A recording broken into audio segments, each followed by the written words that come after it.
In Luke chapter 2:52, it's also seen in verse 40. God sent his son here. What kind of development program did he put him through? Remember, he didn't come here matured.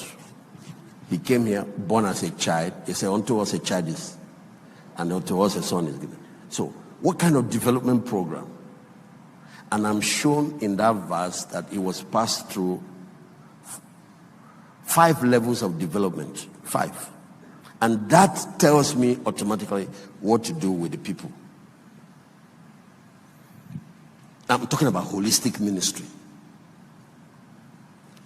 This one, we have elements of this and this, but it's going to be different from the last 2 moves.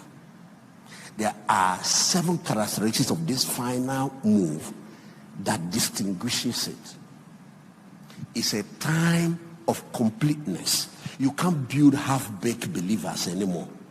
Just put Jesus and begin to study the word. What are the components of his development and his fullness? When you talk about the fullness of his stature, use him. Because in education, you set the end before the beginning. You don't start with process. You don't start with curriculum.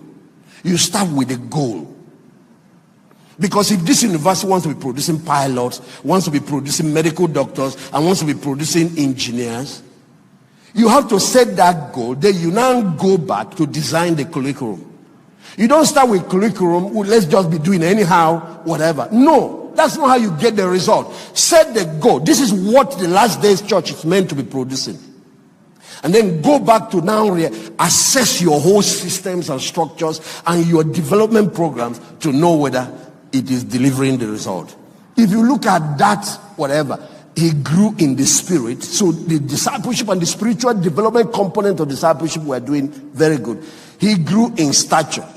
If you have some programs for health, for physical, exercise and in church, you are not off. He grew in intellectual development.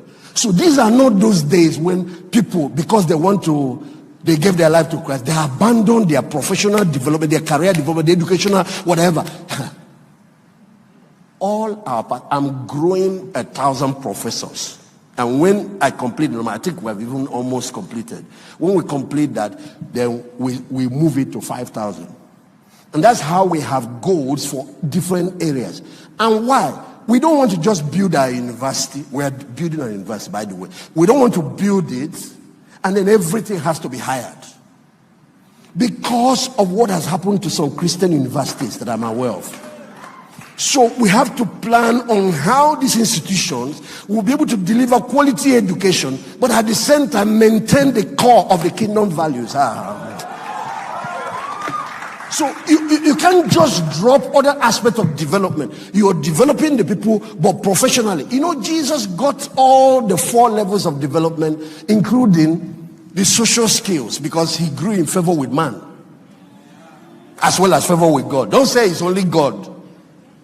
Once you please God and you are creating problems, you don't know. So apart from that, the social skills, the emotional intelligence and all of that, I noticed that apart from those 4 listed there, he went into business.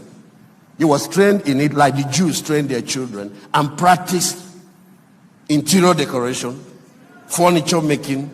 Some people say carpentry. That's your word, but if you bring it to today's branding, to today's word, went into this business, then now launched. So you now see today's church, some of the things. Today's church, entire church. A business school is this, is that, all in one, so that we can be exporting to these other mountains the quality of human capital. When we export to the political sector, export to the educational sector, export, because it's the church that is training and deploying. When we deploy one of us to become governor or to be in charge of revenue, he cannot fail God, neither will he fail the kingdom. We cannot be producing men when they go there, they are more corrupt than our cousins.